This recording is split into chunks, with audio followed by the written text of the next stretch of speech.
аст ки ҳамин хел чӯпоне омада аввал дар ҳамин деҳа дам мегирад, баъд як чӯби хушки анорро дар ҳамин деҳа яъне гӯё ки мешинонад, баъд ҳамин хел ин деҳа ба анористон мубаддал мешавад ва ҳама аз ин деҳа анор мешинонанд ба дар хонаҳои худ, дар манзилҳои истиқоматии худ. Барои ҳамин ин деҳаро деҳаи анористон меноманд.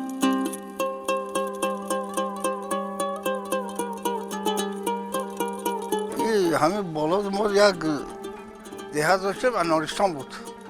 اونجا که کلیت شدن این همین قشلاق ما رو به نام انارستان موندن.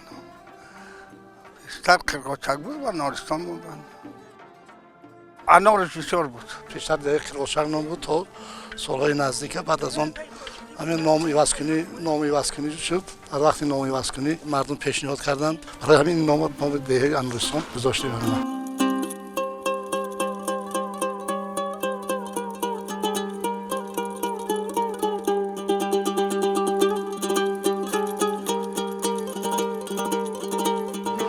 در اینجا 3400 نفر اهالی داره.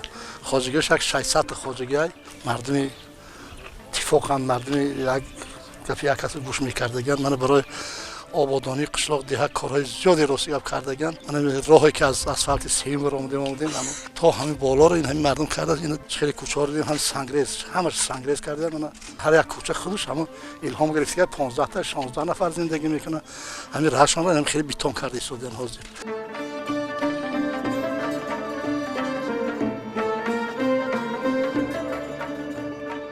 дар деҳа зиёда аз 800 метр роҳи байни деҳа то оромгоҳи деҳа битонпӯш карда шуд ки дар ин маблағи 400 000 сомонӣ сарф шудааст ва инчунин ҷавонони деҳа дар ин саҳми бузург доранд. ҳар рӯзе ки дар инҷо ҳашар карда мешавад, аз ҳар як хонавода як ҷавон баромада дар ин ҳашар иштирок менамояд ва саҳми худро мегузорад.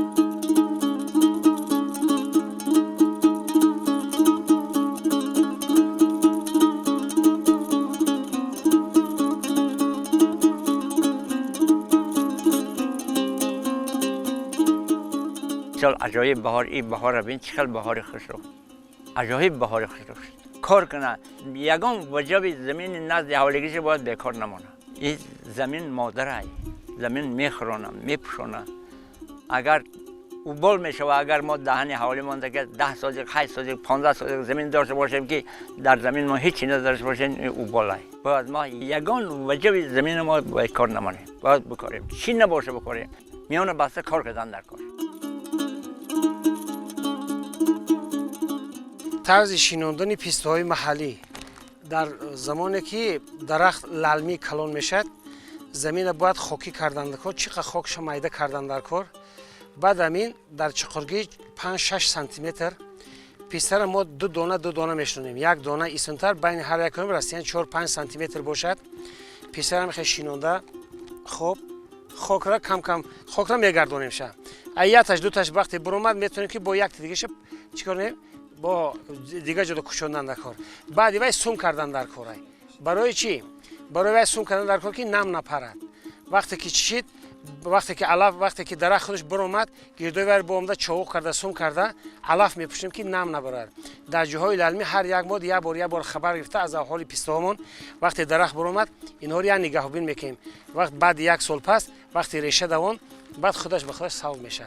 دیگه این نگهبین کن 3-4 سال فقط از این نگهبین کردن در کار که یگان چی باشد یگان مثلا علفش میزنیم اجریق باشد چی علفای بیگان گرفتن در کار تا ساوس شدن ساوس که درخت کلان شد البته میوه میتید. یه کم کم زحمت کشیدن در کار. در جاهای للمی هم خشنانده میشد. اگر برای ما آب ریزیم قاق میکنیم. جاهای للمی ده فقط همین خاگرده کرده گردش سوم کرده و علف پوشوندن در کار.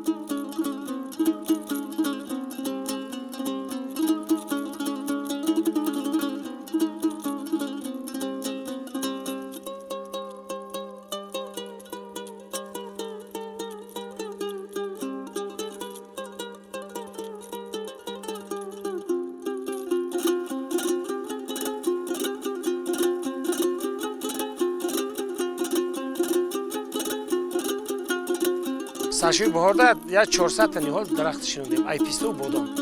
ҳам писта ҳам бодом шинудем. Пистаи маҳаллии худмон. Аз Эрони маҳаллии худмон шинудем. Ино вақте калон шуд, инҳо дар 14-15 сол бармева метиҳад. Бодом 2-3 сола метиҳад. Не ки писта то 14-15 сола. Пайвандӣ бошад, ай се боло мева метиҳад. Дарахтҳои ҳастай 20-25 сол шид, пистаҳо мева метиҳад. Ҳар сол 400-500 кило писта ҳамиҷа мешинанд мардум. мо қариб 84 та хоҷагии деҳқонӣ дорем. ғайр аз хоҷагиҳои деҳқонӣ ки дар боло ҳастанд ё ана себу ангуру чородорӣ мекунанд дар ҳама боланд. ана миқдори чоро хеле зиёд доранд. Аспу гов гусанд доранд, буз доранд. дар ҳам боло ҳар якташ мумкин 300 та 200 та доранд. зиндагӣ мекунанд, ҳамаҷо кор мебаранд. ҳамин мардум хай ба пахтакорӣ асос хай гузашта сардори давлат таъкид мекунанд борҳо ки мисол дар заминҳои пахта асоси бояст пахтакорӣ аст. баъд он як қисми мардум барои хӯроки худуш гандум дигар чӣ мегирад, хай зиёдтиша мардум мехарад, мефурӯшад, ҳамчун хӯрока истифода мебаранд. хай барои хӯроки чорво каму беш заминро барои хӯроки чорво истифода мебаранд.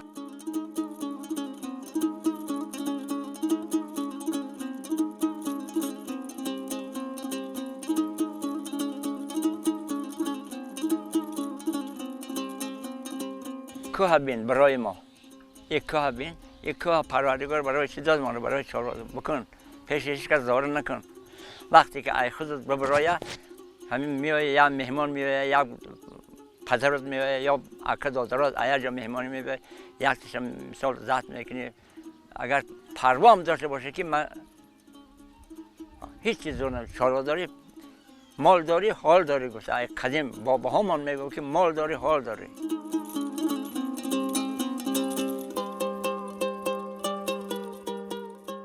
имрӯзҳо дар деҳаи Анористон мардуми ин деҳа ба чорводорӣ, ба боғу боғдорӣ, ба доштани хоҷагиҳои деҳқонӣ дар ин деҳа зиёда аз 41 нафар хоҷагии деҳқонӣ мавҷуд аст ки сарварони хоҷагиҳои деҳқонӣ ба кишт намудани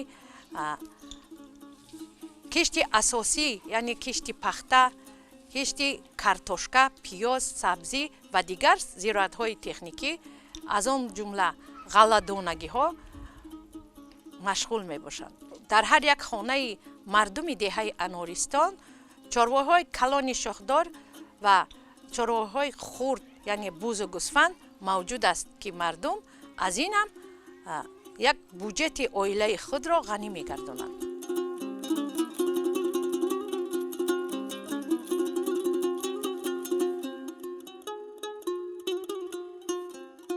агар ҳисоби хеле ҷамъ кардем мумкин зиёда аз 3000 зиёдтар моли майда дорам, мумкин 1000 та моли чорвои калони шохдорам ҳастад. як чарогоҳ ҳаст, мардум аз ҳамин як қисми мардум ризқи рӯзиш аз ҳамин аст. ҳаст мардуме ки 100 та 150 та мол дорад. ҳай ман ҳамин чарогоҳ ҳаст, шароитшон ҳастад. техника ҳастад, боғ ҳастад, замин ҳастад. самаранок истифода мебарем аз замин. дарахт ҳастад, хай мол ҳаст, ҳол ҳастад, зиндагӣ ҳаст, хубай. ягон камбудӣ надорем.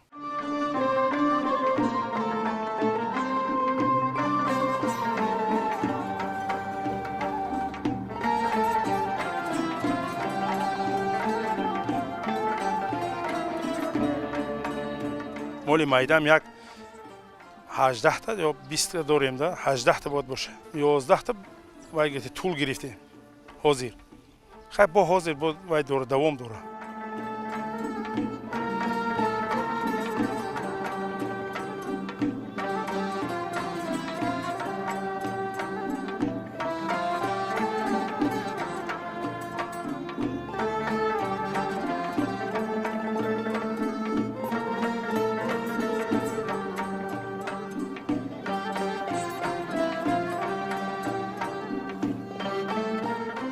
се вақт авқотша метиҳем, вай худаш вай дорад, хӯрок дорад, хӯрокша сари вақт метиҳем. як моҳда як бор ай таҳти назорати духтур мегузаронем, нигоҳубин мекунем, обша, донша, 17 та мурғай, як та хурӯзай, ана вай мекунем, 15 та 16 та она ҳар вақт тухм мегирем, ай худмон зиёдатира, мисол магазин мебарем, бозор мебарем. دون میگیریم وای میکنیم نگاهبین میکنیم دارو و دارو تامین میکنیم شه این هم خیلی به هر حال اگر خوراک شدی همون سری وقت کارهای طبی شد زمانی همون اگه بیوای دارو نمیشه دوست هر وقت وای دارو میشه یا اتکال میکنن یا کرانی خیلی سوزنک دارد انا همون 18 20 مقدار هم خوراک شده که خوراک خودش میتی همین یک گرانول هست 40 کیلو خلیچش همون رو میتی اگر 20 نور باشه 20 18 تا 20 تا هر روز میتی زمستان و تابستان میتی اگر شرایطش نقد نگاه داری همین خیلی زندگی مردم هر 20 هر روز نمیخره که خانه هست خیلی 10 تاش خود 10 تاش برای زندگیش برای یک چیز دیگر استفاده از صابونش میگیره یا روغنش میگیره همون برای روزمرهش استفاده میبره گندم بتیم تخنه میکنه این وقت خودش همین قاعده دارد 40 کیلو دون داره در بازار میفروشن اگر هم دونه بخره تخمه سری وقت میکنه اگر گندم که خوردک تخنه میکنه ای میکنه 4 تا 5 تا 3 تا هر خیل ای خیلی که 17 تا هر روز نمیکنه 15 تا اگر که دونش سری وقت بته هم دونی خودش سری وقت بته روزه 15 16 تا 17 تا را میکنه دونی که خودش که نباشه گندم باشه جگوری باشه یا چی دیگه باشه 5 تا 6 تا زیاد نمیکنه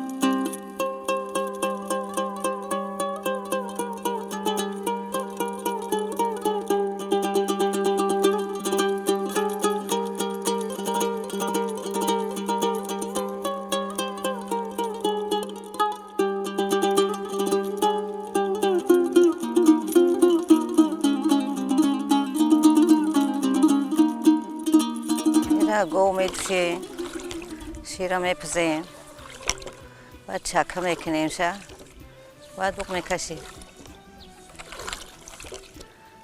دوغشه مسکه میشه خیلی مسکش با میگیریم خیلی گوی نوزایدگی باشه شیر داره گوی باشه شیرش کمتره گوی ما که پیشتر زایدگی شیرش با کمتر شده ماما همون چالاو میکشید مسکه میکرد دوغ میکرد تحمل میکرد تحمل این تحمل تاجیکی همین تاجیک تحملش خیلی زیاد داره تاجیک دوغش خیلی زیاد داره چخدگش خیلی زیاد داره یه چخشو اخشتامونم بوده و که چشید بعد دیگه های پیرشی دیگه نکشید و ما آوردم مرا داده خیلی با تو استفاده بردم بگی آوردم بعد دیگه بردن خیلی اختراشم بعد چی نکدن اکو دستیم ده استاد با کلنی کلام بودم دستیم ده استاده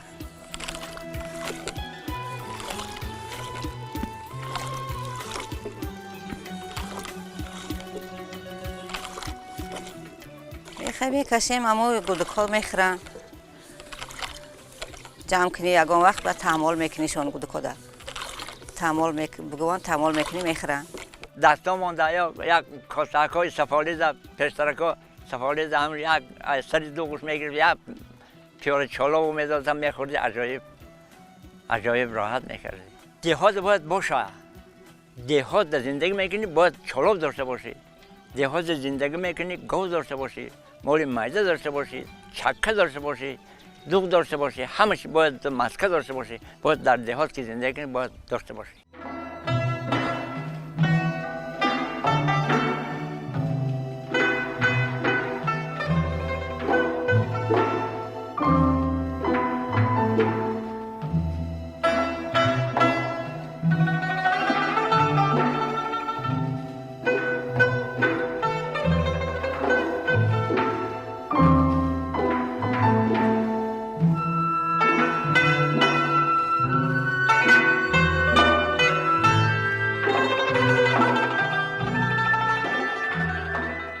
تکسری را گل میکشیم بعدا با رشته های پیشاب رشته های پیله پخته با همه میدوختن حالا رشته های ابریشم همه که میدوزیم اول گل میکشیم با رشته های رنگه گل میاندازیم میدوزیم سوزندوزی میکنیم ان ایاش باشه و از قراق دوزی میگیم و ما ملی قدیمه هایی که از بابا و بیبیامون مانده است ما از بیبیامون از دورهای پیش یاد گرفتگی حاضی ما خودمون میدوزیم با گشته این دخترک های صنفی 8 9 10 11 را بسیارتر در تک دست خودمون گرفتگی هر وقت میدوزن گلدوزی میدوزن این قراقدوزی میدوزن یا همش چیه همین دخترکایی که کتیمون هستن هماین خودشون میدوزن همین کرتاهای چیکنشونه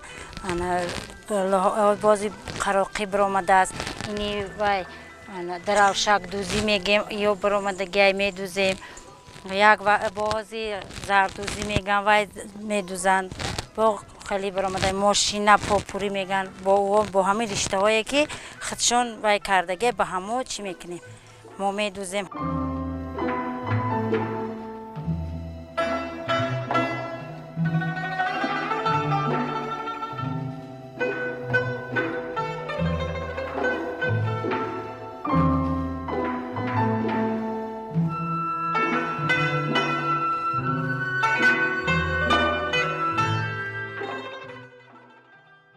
دوختنی بالشت و گلدوزی ها اینچنین پاپور دوزی، قراق دوزی، شیروز دوزی، بافتنی چولبند، گلیم دوزی حتی در این دهه موجود است. عین زمان در این دهه цех موجود است که زیاده از 20 نفر دختران جوان آمده در آنجا هنرهای مردمی دوختن کورته های ملی تاجیکی، دوختن بالشت های قراقی، دوختن گلدوزی ها را می آموزند و اینچنین دیگر در 3 ماه زیاده از 20 نفر دختران این هنرها را از خود نموده باز 20 نفر دختران دیگر اعضا می شوند و آهسته آهسته همه دختران این دهه با مرحله برای دوختن همه کورته های ملی تاجیکی اینچنین از خود نمودنی هنرهای ملی تاجیکی شوق و رغبت زیاد دارند. همه وقت دخترها ذوق دارند که ما رو یاد بتین ما مقصد گلدوزی، قراق دوزی، دراوشک دوزی، پاپور دوزی همه را حال با ذوق خودشان صنفای 8 9 10 11 همش پیش ما بسیار ترگی میارن که معلمه همه چیا رو بیا ما یاد بگیریم. اینا هازی دختستیان کرتچه ها انا تکسریچه ها اینا کرپچه ها دخته رفیده دوزی همشه کرده استیان.